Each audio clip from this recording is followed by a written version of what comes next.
ótimo já. Bom.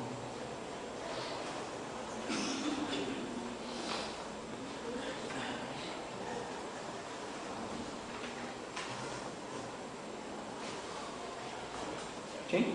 Bom dia a todos. Bom dia. Jesus nos ilumine nessa manhã, não só agora, como sempre, né? Graças a Deus. Bom, meu nome é Claudio Amar Fernandes, do Grupo Espírita Luz no Lar. O Walter já falou, né? Lá no bairro Santo Antônio, Manilha, Itaboraí. Agradeço mais uma vez, Walter, a oportunidade, o convite de estarmos aqui. É sempre gratificante, né? Porque quando nós nos predispomos a falar em público, não é porque nós somos nenhum gabaritado na questão. Eu costumo dizer que sou apenas mais um sem vergonha, né? Sem vergonha no sentido de não ter, né, de vir a público falar. E é muito bom porque a gente aprende muito. E a temática, né, foi o Walter passa uma listinha, né, com os temas e datas. Aí a gente vai lá e arrisca um tema. E eu ainda não tinha falado sobre essa temática, a paz no mundo, né? E aí eu gosto de tentar uma novidade, de tentar pesquisar para justamente aprender e vir a falar. E é isso aí, o tema é a paz no mundo. A primeira questão que a gente tem que fazer, que eu me fiz, foi: será que eu sei o que é paz? Será que nós sabemos exatamente o que é paz? Essa sensação de tranquilidade, de harmonia, será que nós já conhecemos? Talvez a gente conheça determinadas sensações de paz, né? Quando a gente passa por um conflito, uma crise, uma problemática, seja de saúde, seja financeira, seja de discussões, após essa tempestade, vem aquela tranquilidade e a gente intitula essa sensação, esse momento, poxa, está tudo em paz. E como é que está lá em casa? Você estava passando por um problema? Quantas vezes alguém já nos perguntou isso, sabedor de que a gente esteja passando por alguma dificuldade? E aí você vai e responde: não, agora, graças a Deus, está tudo em paz. Mas será que a gente está em paz mesmo? Individualmente, seja a nível familiar ou a nível mundial, como é a temática? Será que a gente se encontra nesse estado?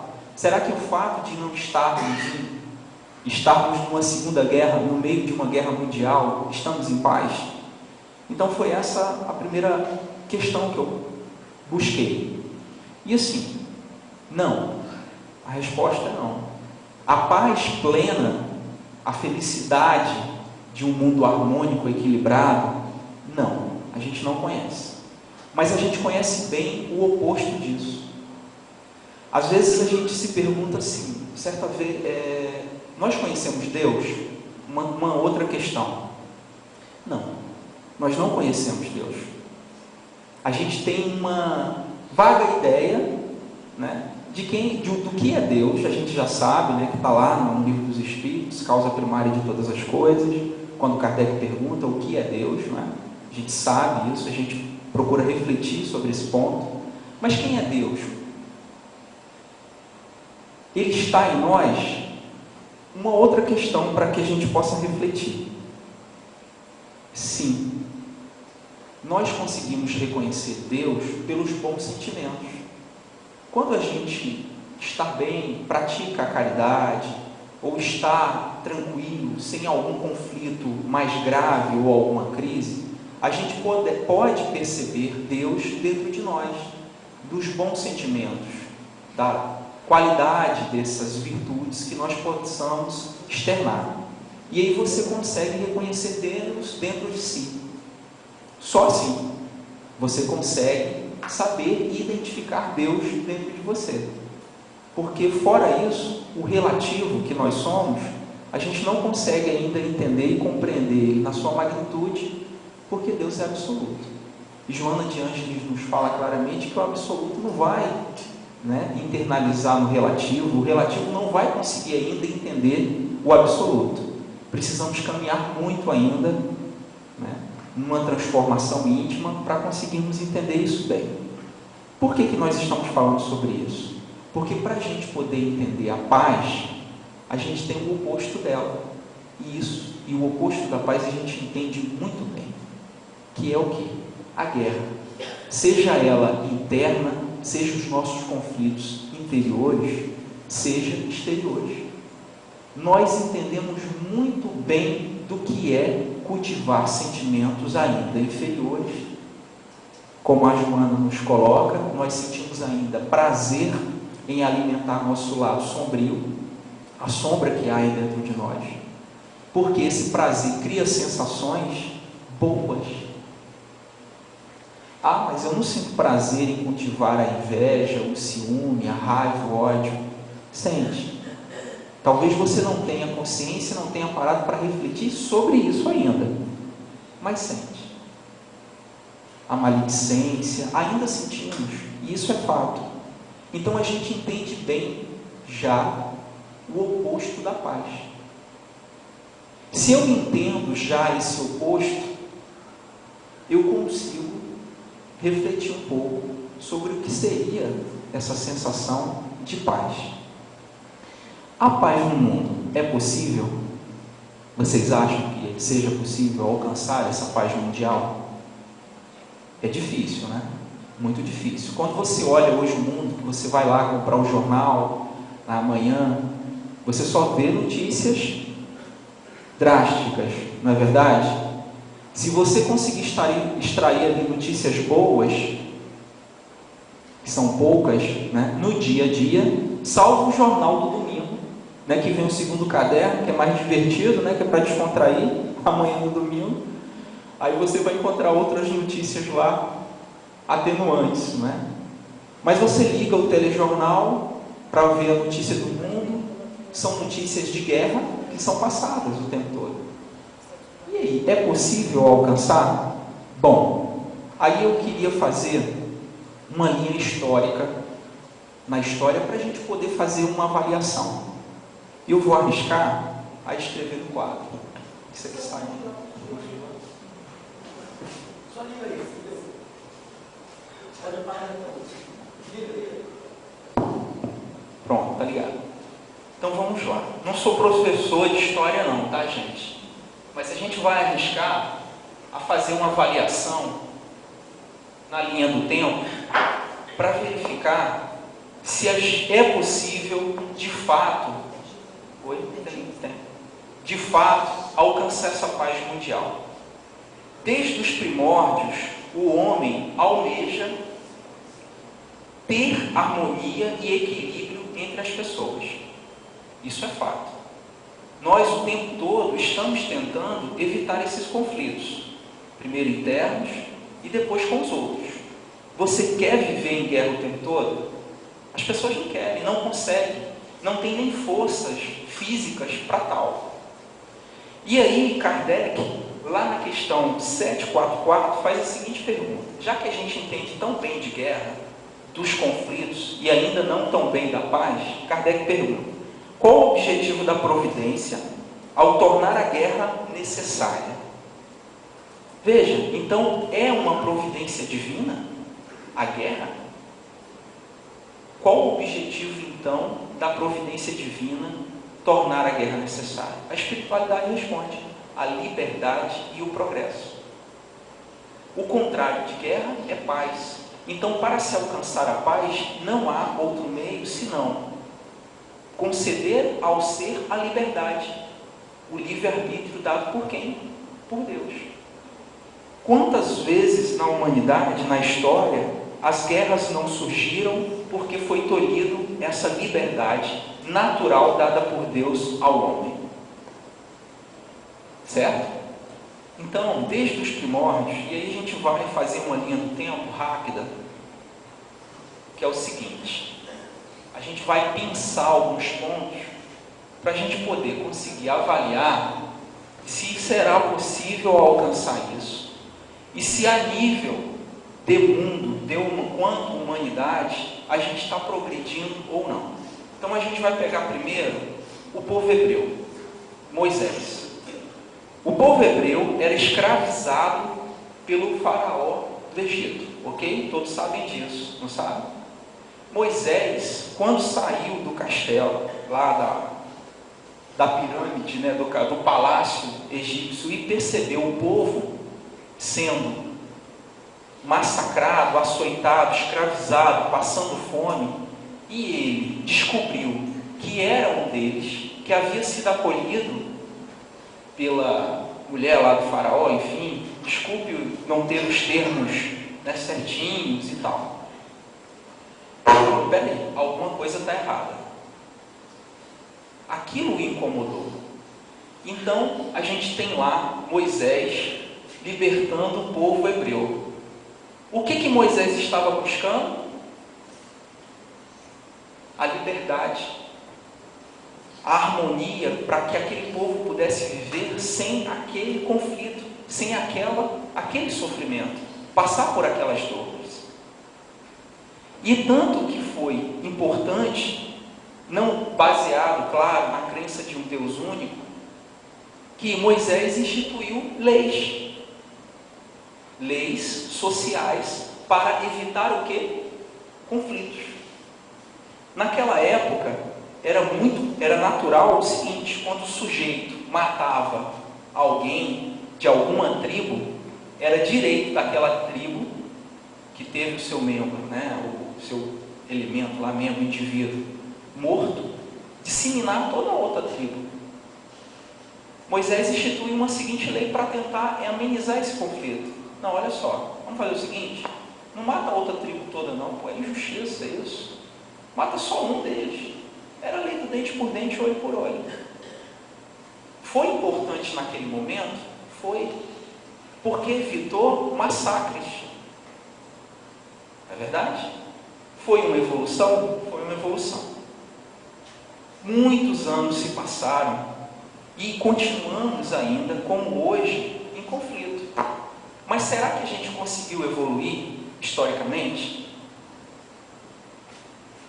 Vamos colocar aqui, me perdoe a proporção, né? 1789. 1789 é a data da Revolução Francesa. Aconteceu um grande conflito, é um marco histórico para a humanidade. Lá de Moisés até 1789, aconteceram muitas coisas, muitas guerras, muitos conflitos, insatisfações. Insatisfeito, a sociedade toma o poder, o povo, ou a burguesia, como queira chamar, toma o poder em 1789, através da Revolução Francesa. Para culminar na Revolução Francesa, muita água passou debaixo da ponte. Levou-se muitos anos, né, em insatisfações perante a monarquia. O povo sofria na mão dos reis. E o desejo de liberdade, a insatisfação com o poder dominante, culminou na Revolução Francesa, num conflito social, claramente social, uma crise social, e importantíssima, porque a partir dali é escrita em 1789 a primeira Declaração Universal dos Direitos Humanos. Eu quero que vocês entendam o seguinte: por que a gente está fazendo essa linha pensando alguns pontos na história? Porque eu não vou conseguir entender se é possível a paz no mundo ou não. A gente já sabe que nessa palestra de hoje, nessa exposição, nessa nossa conversa, nós vamos chegar no indivíduo, em cada um de nós. A gente sabe que a paz, ela vai ser possível a partir da mudança interior de cada um de nós. Agora, o que eu quero passar nessa linha histórica, ela vem avançando, ela vem sendo conquistada. Por mais difícil que esteja sendo, por mais sangrenta que esteja sendo alcançá-la, ela é. Eu acho que está entrando, eu acho que é o microfone de cá que está ligado, né?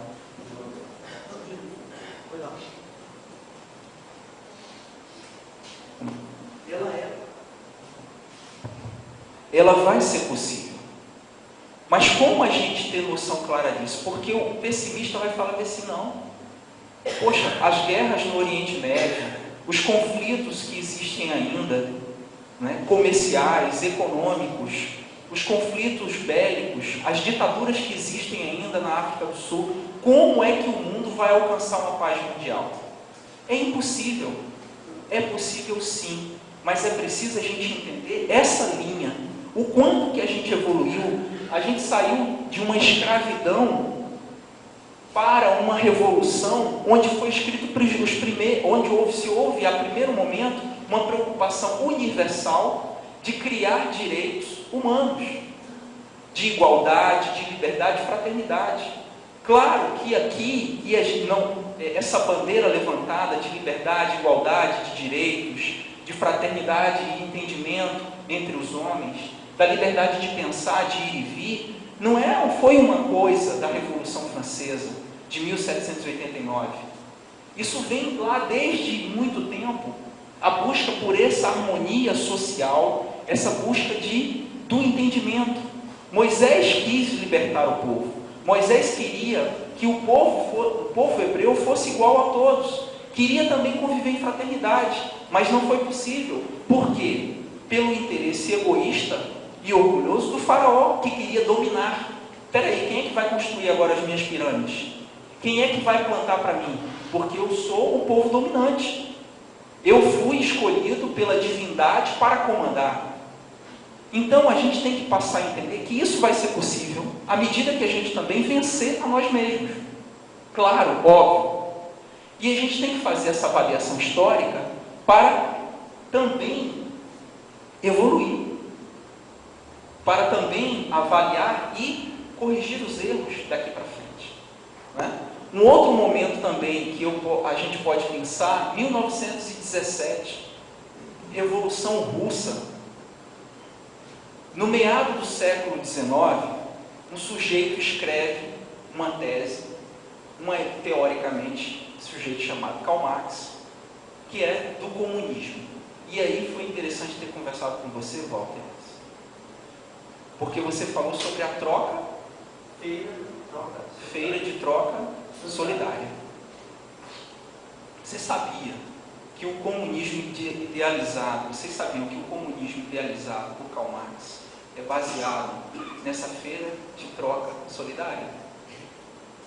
Marx pensou o seguinte: ele avaliou historicamente a humanidade e percebeu que lá muitos anos atrás, quando o homem ainda era um homem primitivo, né, que vivia ainda basicamente da caverna, da caça, quando o homem começou a plantar, ele vivia na base da troca solidária. Não havia moeda que representava, que expressava essa troca. Se trocava feijão com arroz, arroz com feijão, com farinha, que fosse. Havia uma troca de alimentos, solidariamente. Marx, ele analisou e falou o seguinte: caramba, essa é a sociedade perfeita, essa é a sociedade ideal. Será que é possível alcançarmos? E ele percebeu o seguinte: ao longo da história, só se conseguia implantar uma ideia através da luta de classes. Em 1789, houve uma luta de classe. A burguesia, com os trabalhadores, vamos colocar assim, contra a monarquia, o privilégio dos reis, que dominavam e faziam o que queriam. Foi uma luta de classe? Moisés? Sim. Os escravos contra a tirania dominante do faraó. Era uma luta de classe. O que Marx fez? Ele analisou cada marco, cada situação, cada transformação dessa e concluiu o seguinte: espera aí, esse comunismo primitivo é muito bom, é legal, é harmônico, é fraterno. As pessoas vivem em liberdade, em igualdade e em fraternidade. Conseguem conviver harmonicamente, em paz. Será que isso é possível? Vamos buscá-la? E ele criou uma metodologia, que era a luta de classe. Só que aí é o seguinte: ele não contou com uma questão do espírito humano. Quem sou eu para dizer se ele estava certo ou estava errado? Mas ele não levou em consideração, na sua tese, na sua teoria, o espírito humano. não levou em consideração as emoções humanas, os sentimentos, as sensações, os prazeres. Ele pensou materialmente. 1917 é uma prova disso. A Revolução Russa, que é a tomada do poder pelos operários, né, porque eram dominados, na derrubada do poder, os operários assumiam o poder. Deu certo o socialismo? O socialismo real não deu certo. Por quê? Porque não foi levado em conta o egoísmo e o orgulho daqueles que iriam assumir o poder, ia só trocar de dominante. Estamos nessa luta ainda até hoje. Só troca de patrão. Só troca o chefe e o comandante. Porque o sentimento ainda continua inferior. Tanto que tivemos depois a Primeira Guerra Mundial, depois tivemos a Segunda Guerra Mundial. Essas crises das guerras mundiais foram importantíssimas para a gente. E aí, Deus, não está lá escrito no livro dos Espíritos? Poxa, espera aí. Deus não quer que ninguém entre em guerra. Deus não quer isso. Jesus não fala que é de amor? Claramente. Deus quer que a gente fique matando as suas criaturas? Não. Mas Deus sabe que a gente está em processo de evolução ainda. E precisa, de alguma forma, tirar proveito das mazelas que nós criamos. Não está aqui escrito, qual o objetivo da providência ao tornar a guerra necessária? Liberdade e o progresso, progredir. E foi a partir da Primeira Guerra Mundial e Segunda Guerra Mundial, dessas experiências horrendas, que surge a Organização Mundial das Nações Unidas. Qual é a intenção da ONU, tão conhecida como ONU? Tentar pacificar o mundo. Tentar fazer com que os conflitos entre as nações sejam derrubados. Já conseguimos isso? Não. Mas estamos caminhando para isso? Estamos. E não podemos perder a esperança. Coletivamente estamos caminhando para isso. Agora, é preciso fazer o quê? Para alcançar efetivamente essa paz? A transformação individual. Porque assim como as nações e os interesses coletivos estão em conflitos, é meramente um reflexo dos nossos interesses individuais. E a Joana de Ângeles nos fala, faz uma analogia muito conhecida pela gente, com o organismo humano. Quando uma célula adoece no nosso corpo, quando o vírus entra no nosso organismo, a bactéria, ela pega primeiro uma célula. E aquela célula contaminada, ela vai se espalhar esse vírus pelas outras células. O câncer é assim. A simples gripe é assim: o vírus entra, instala numa célula e ali vai se espalhando para outras células. Então, o que nós vivenciamos hoje no mundo não é nada mais que reflexo dos nossos conflitos internos, das guerras e crises que travamos dentro de nós mesmos. Você consegue viver em paz consigo mesmo? Ou você acha que está em paz e feliz porque o sujeito que faz o mal, ele se sente feliz com o mal, ele se compraz com o mal. Mas é uma felicidade verdadeira? Não. Ele está em paz consigo mesmo? Não. Ele pode até se sentir feliz, mas paz não. O conflito continua. Então o que a gente tem que entender é que a paz mundial, ela só vai ser possível e ser alcançada a partir da nossa transformação individual. Poxa, espera aí, você acabou de cair no que eu já estou acostumado a ouvir na doutrina espírita. Não tem para onde fugir, não tem para onde correr. Não tem outra saída. Jesus deixa claro, o reino dos céus está dentro de você, não está externamente. E o reino dos céus é feito de quê? De paz, de harmonia e de equilíbrio. E quando é que nós vamos acordar para isso? Com as crises, com as guerras internas que travamos. Joana de Ganges nos fala que as crises são inevitáveis. Quando ela coloca isso, o que eu acho legal da Joana é que ela, assim, ela tem umas colocações que às vezes me deixa assim, as crises são inevitáveis. O inevitável é uma palavra muito forte. Não se pode ser evitada uma crise? Não. Peraí, então Jesus continua em crise? Não pode. Ele já é Cristo. Não sei. Será que ela está falando? Aí a gente começa a refletir. Será que ela está falando da gente? Ou ela está falando em todos os estágios do Espírito Eterno? Será que Jesus vive em paz? Vive. Em paz consigo mesmo. Porque os conflitos dele já estão certamente superados. Mas o que ele fez quando veio à Terra?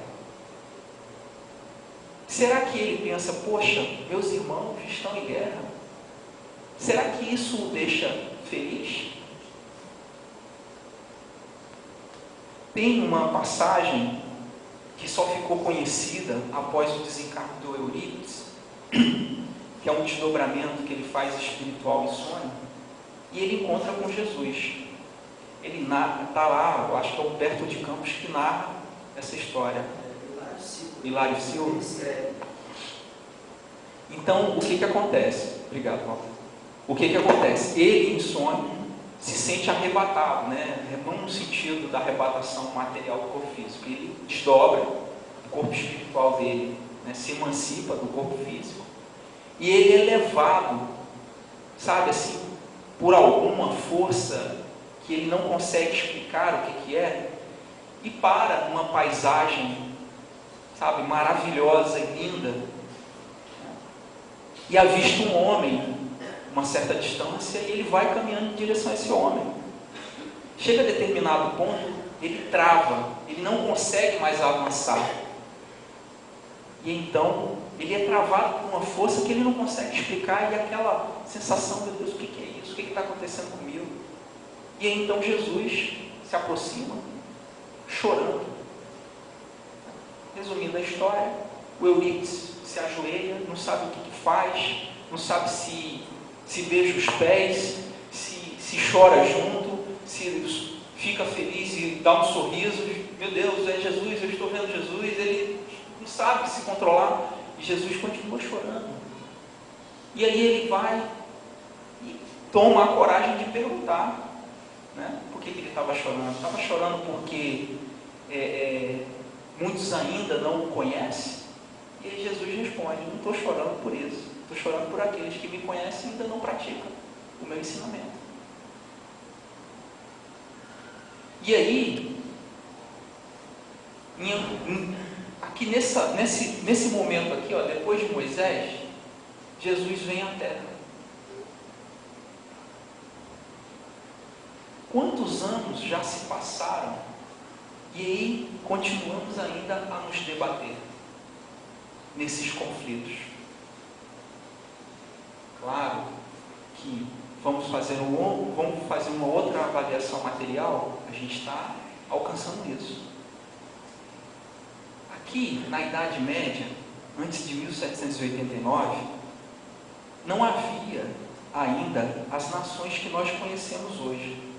Não havia o país da França, o país de Portugal, a nação inglesa. Não havia isso, vocês sabiam? Não sempre foi assim. Hoje o território francês era dividido em feudos, em povos diferentes, né? Tinha lá os celtas, enfim, o povo germânico, né? Os bascos lá na Espanha, enfim. Em determinado momento, e isso gerava conflitos, né? determinado momento, se passa a entender o seguinte: se a gente conseguir unificar esses pensamentos diferentes e formar uma nação, um povo, né, que fale a mesma língua, que lute pelos mesmos interesses, e é aí que se forma, passa a se formar o que chama-se historicamente Estado-nação. Surge então a nação francesa, a nação portuguesa. Se você for olhar na Bíblia, lá no Velho Testamento, o que Moisés tenta o tempo todo? É unificar as 12 tribos para formar a nação de Israel. E ele conseguiu. Até hoje a gente está lá brigando, né? Israel contra os palestinos. Aquela mesma guerra que se travava lá em Moisés, até hoje a gente ainda está travando lá. Ainda se trava. Então, quando esses estados-nação surgiram, né, houve-se uma unificação de interesses, de ideias. Hoje a gente vê isso acontecendo. Através da ONU, nós já vemos a tentativa de padronizações internacionais para que se fale uma mesma linguagem, não no sentido linguístico. Hoje a gente tem uma língua universal, que é o inglês, que é da nação dominante, isso dificilmente vai se conseguir tirar. Hoje existe uma moeda que você pode fazer trocas comerciais no mundo inteiro, que é o dólar. Você tem os blocos econômicos se formando, se fortalecendo, buscando interesses únicos. Aí a gente tem a Europa, né, com seu mercado único. Nós temos o Mercosul aqui na América Latina, na América do Sul, né? Tem outros blocos econômicos se formando, se unificando. O Brasil hoje está numa fase de transformação. Hoje o Brasil está pleiteando uma participação mais efetiva na ONU. Só que para poder se enquadrar, para poder entrar na ONU, o Brasil precisa criar padrões internacionais para poder falar essa mesma linguagem. Então não se espante daqui a alguns anos alguns padrões sendo claramente definidos dentro do Brasil. Hoje, por exemplo, eu trabalho na área de contabilidade. Desde 2007 há um forte trabalho a nível nacional para que todo o sistema contábil brasileiro se adeque e fale a mesma língua do padrão internacional. Então, ou seja, existe um trabalho mundial entre as nações para que se fale a mesma linguagem, para que se unifique ideias. Agora, tudo isso pode ir por água abaixo se não considerarmos a condição espiritual que estamos e que precisa ser modificada. Não é verdade? Ou seja, através da reforma interior, da autoiluminação, que é vencer a si próprio. Porque o conflito começa em você, que se transfere para o ambiente familiar. Quando o Emmanuel, o Chico, né, através do Chico, fala que o primeiro degrau a se alcançar a Deus é a família, ele não está falando por acaso. É fato, porque é através dos laços familiares que eu tenho, que é através do convívio familiar, que eu vou diminuindo esses conflitos que existem de interesses. Não é verdade? E o que nós estamos fazendo para amenizar isso? Será que a gente está se esforçando? Será que nós estamos fazendo aquela regrinha do copo de água para não responder o companheiro ou a companheira ou o filho? E aí Jesus ainda fala o seguinte, que não veio trazer a paz, veio trazer a espada, que o pai ficaria contra o filho contra o pai, a mãe contra a filha contra a mãe. Vocês já ouviram isso? Com certeza, não já? É o quê? É porque a gente vai tentar vencer a nós mesmos. E quando você começa a aplicar o cristianismo redivivo na prática, dentro de si próprio, você entra, claro, primeiro, em conflito consigo mesmo, com os seus interesses prazerosos, com o seu lado sombrio, e, em segunda instância, com aqueles que estão em torno de você. O Walter não falou aqui que aqui é proibido dentro da doutrina? É sim, está certo. Porque ninguém proíbe você beber bebida alcoólica, ou fumar, ou se viciar. Mas a partir do momento em que você começa a se conscientizar e se modificar, aqueles que faziam isso junto com você vão gostar? Vão aceitar? Ou vão te chamar de quê? De bobo? Vão entrar em conflito com você? É o que Jesus estava falando da espada. Essa paz não vai acontecer. Mas, no entanto, ele fala, quando ele está partindo, que ele vai o quê? Deixar conosco o quê? A paz dele. Então, é possível alcançarmos individualmente essa paz? É. E na história nós temos grandes exemplos. Paulo de Tarso. Eu gosto muito de falar do Paulo, porque Paulo é um grande exemplo para nós.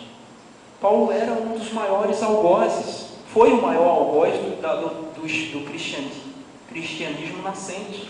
Assassinou, invadiu casas, tomou as pessoas dos seus lares, dos seus companheiros, prendeu, aprisionou, açoitou. E Paulo se torna, depois, um dos grandes pilares do cristianismo, na divulgação, no conhecimento do Cristo. Ele se transforma, mas para isso ele precisou vencer o que primeiro? Os seus conflitos internos. Ele precisou alcançar a sua paz. E não foi fácil para ele. Depois que ele viu Cristo no caminho de Damasco, e que ele é curado da cegueira por Ananias, ele se arriscou a ir a uma sinagoga. Ele foi a uma sinagoga e falou assim: peraí, eu tenho que mostrar o que eu vi, eu tenho que falar o que eu vi, eu tenho que falar sobre essa minha transformação, mostrar que o que eu estava fazendo e o que ainda estão fazendo está errado. E aí, ele não teve sucesso nenhum, porque ele ainda não estava harmonizado consigo mesmo.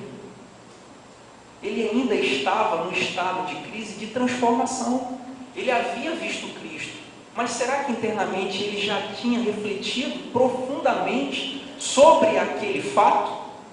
E aí ele passa 3 anos no deserto, em meditação, em reflexão, lendo e relendo os escritos de Mateus, lendo e relendo o Evangelho, conhecendo aquela história, refletindo profundamente.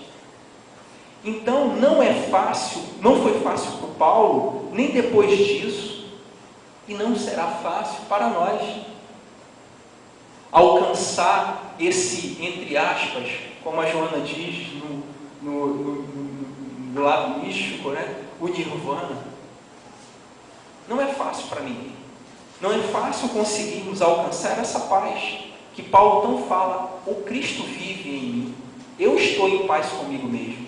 Ele foi açoitado, foi apedrejado, foi expulso de casa pelo pai, não foi aceito depois que volta. No entanto, ele se matou. Ele entrou em depressão. Ele agrediu alguém por causa disso? Ele foi impaciente com alguém?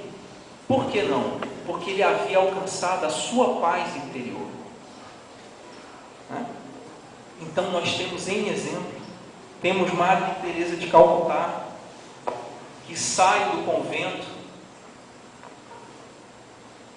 em que estava enclausurado. Para o quê? Para atender os pobres, porque ela já havia alcançado a sua iluminação. É claro que numa encarnação é difícil ainda para a gente. Precisaremos de várias outras. E aí, essa linha aqui, vai se tornando cada vez mais possível. Porque nós progredimos individualmente, nós estamos em constante evolução e, consequentemente, o mundo vai refletindo o nosso progresso, também individual. Temos outros exemplos, como Gandhi. Gandhi consegue a independência da Índia, do domínio inglês, numa luta de classe, numa luta política. Eles levantaram alguma arma contra o poder dominante? Mas por que isso foi possível? Porque ele já havia vencido os seus conflitos internos. O fundador do budismo, Siddhartha, quando sai do castelo e vê a pobreza, ele se transforma de uma hora para outra? Não. Ele parou, foi meditar, foi refletir sobre tudo aquilo, e aí descobre o caminho do meio, que no budismo, que é o quê? A meditação para a sua transformação. Agora, todos aqueles que conseguiram fazer essa transformação, como Francisco de Assis, o que eles fazem depois? Eles conseguem viver em paz consigo, com os seus conflitos, mas percebem a confusão que está à sua volta. E o que eles fazem? O que eles fizeram? Doaram para os outros, através da caridade. Então não é por acaso que a caridade, fora da caridade, não há salvação. Ah, mas Cláudio, mas você está falando tudo isso? É difícil ser bom no mundo de tantas guerras, de tantos conflitos de interesse. O meu patrão me maltrata. Eu pego o ônibus, dou bom dia para o motorista, ele vira a cara para mim. Chega até me agredir. Eu vou para o centro do Rio, eu sou assaltado. Eu vou sacar o dinheiro no caixa eletrônico, me roubam. Como é possível viver num mundo de crises e de conflitos tão grandes externamente e eu vou conseguir alcançar essa paz? Aí hoje, vindo para cá, eu estava escutando uma rádio Rio de Janeiro e eu vi uma historinha muito interessante da serpente. Vocês já devem ter escutado essa história. Que a serpente, ela mordia, picava as pessoas, enfim, porque passava perto dela, ela já atacava, com um bote. Um velho sábio se aproximou dela e falou que aquilo não era certo. Ela não podia morder as pessoas, aplicar o seu veneno. Isso era ruim. Que ele tinha que tratar, assim como os outros, ela era uma criatura de Deus também.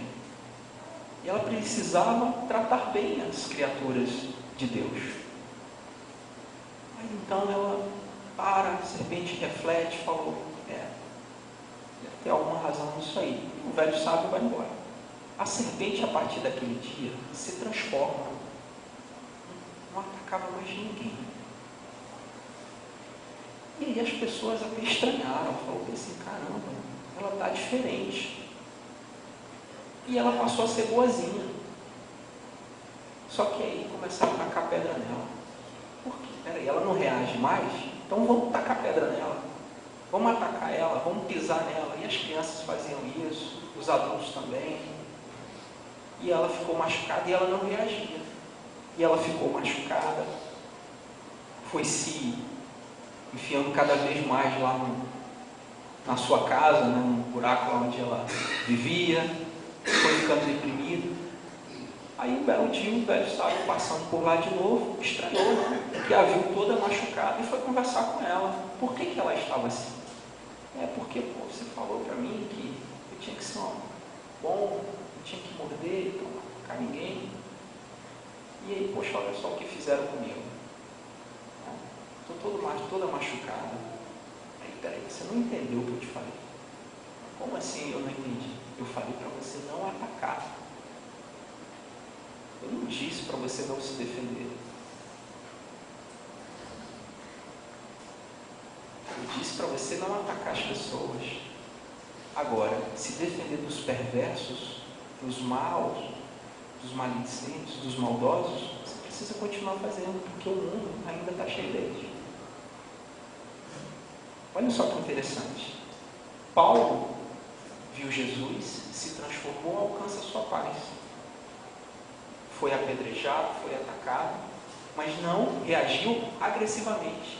O que Paulo deu para os seus agressores? A palavra do Cristo, a exemplificação, a resignação, a resistência, e continuou firme e forte. No final da sua caminhada, quando o soldado romano é nomeado para decapitá-lo, o soldado trêmulo lá com a espada fala: poxa, eu lamento, lastimo ter que fazer isso. Aí Paulo vira para ele e fala assim: meu filho, não precisa ter lástima para comigo, eu fiz o meu trabalho, sei que eu o alcancei até onde pude com as minhas forças. Você vai me decapitar e eu vou encontrar com o Senhor da paz. E você, depois que fizer o seu trabalho, vai voltar e vai encontrar com o seu chefe, que vai mandar você fazer isso de novo. Então,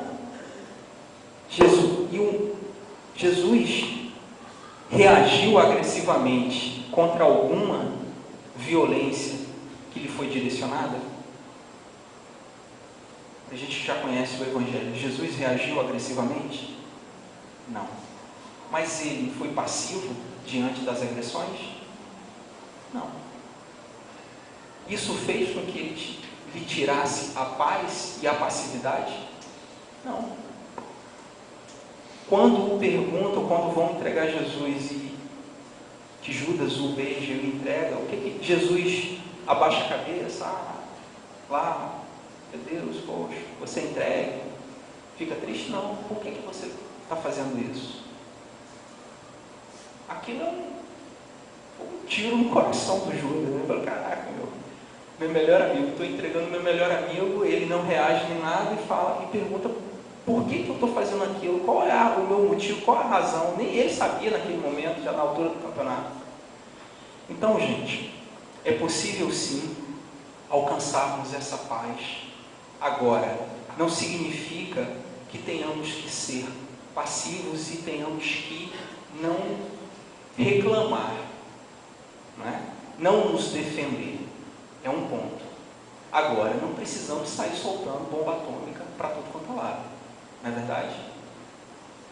Bom, acho que a gente já está chegando, no final. Fica aí essas reflexões. Eu acho que o mais importante nessa manhã é saber o seguinte: a paz mundial, ela é possível.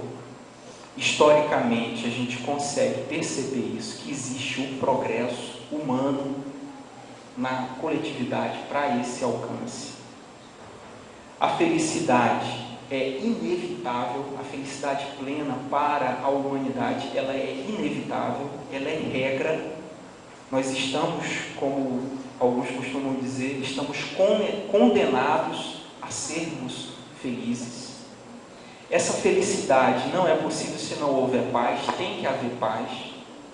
Um outro ponto é que esse coletivismo, o mundo que existe hoje em conflito, em N crises, as crises, não se desespere, elas são passageiras e denota que algo precisa modificar-se, algo não está dando certo e eu preciso modificar. Isso não só a nível mundial, social ou na sua comunidade, mas principalmente dentro de cada um de nós. Precisamos refletir que nós somos essas células que precisamos nos curar para curar o próximo também. Agora, não é uma coisa estanque que eu preciso então me auto-iluminar para depois trabalhar em prol do próximo. Não é uma coisa que eu preciso fazer primeiro minha reforma interior para ajudar os outros. Eu preciso fazer tudo ao mesmo tempo. Eu preciso fazer a minha reforma íntima e ajudar o próximo. E é uma coisa, é uma engrenagem. Então, ajudando o próximo, eu também vou refletir sobre os meus conflitos e vou conseguir vencê-los. E isso começa individualmente, começa no nosso lar, na nossa casa, com os nossos familiares. Tá? Importantíssimo. Para a gente fechar, eu vou ler rapidamente uma página do livro Os Caminhos da Paz, que diz assim: paz. Ao amanhecer de cada dia, deves indagar de teu próprio coração: O que fizeste para ganhar a paz? Para levar a paz, para usufruir a paz. Deves indagar ainda como tens trabalhado pela paz dos companheiros e pela paz do mundo. Todos falam da paz, desejam-na, exigem-na, mas quão poucos sabem estendê-la, quão poucos sabem conservá-la. Muitas vezes, nas orações que os lábios proferem, deseja-se que Deus derrame a sua paz sobre todos.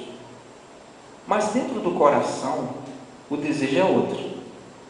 Sob um disfarce que a criatura não consegue revelar nem a si mesma, são os pequeninos desejos contra os ofensores, contra os que prosperam, contra os que dirigem, os que comandam, contra os que têm poder. Enquanto no coração das criaturas prevalecerem esses desejos menores de destruir, de julgar, de condenar, a paz não passará de palavra dita pelos lábios apenas, porém incapaz de lançar raízes onde quer que seja. Para que haja paz, muitas vezes os ouvidos deverão estar surdos e os lábios mudos. Para que haja paz, muitas vezes é necessário que a criatura se despoje do que possui. Para que haja paz, muitas vezes o coração deverá renunciar. Pense bem no que representa a paz para ti. O que a paz pode te oferecer? Numa análise sincera, verifica o que tens criado em torno de ti. Se a paz do Cristo, ou apenas a acomodação dos homens. E que Deus te inspire e ajude a trazer para a intimidade do coração a paz necessária à tua vida, acobertando-te com o seu infinito amor. Bom, fica a reflexão. Precisamos refletir sobre isso. E aí, eu gosto muito de uma música que diz assim: você vive atrás das grades de um condomínio para se proteger, né? Uma falsa paz. Mas você é que vive atrás dessa prisão. Porque você se protege de algo externo, da violência externa, né, dos outros, mas é você que está preso. Então vamos refletir sobre isso. Bom, gente, valeu, obrigado.